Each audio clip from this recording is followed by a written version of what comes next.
औज़ु बिल्लाहि मिनश्शैतानिर्रजीम।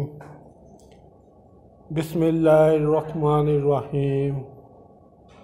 अस्सलामु अलैकुम वरहमतुल्लाहि वबरकातुहू। नमाज हर हाल में पढ़ो।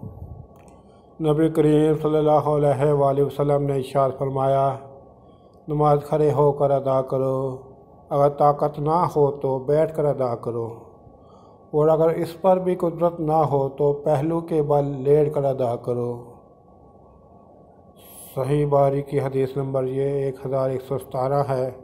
अल्लाह ताला हमें 5 वक़्त की नमाज बाद नमाज अदा करने की तौफीक अता फरमाए। आमीन सुम्मा आमीन।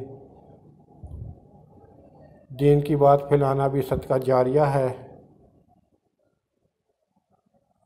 इसके अलावा मेरे यूट्यूब चैनल जासम नोकिया को सब्सक्राइब करें, अपने दोस्तों से सब्सक्राइब कराएं ताकि मेरी हौसला अफजाई हो सके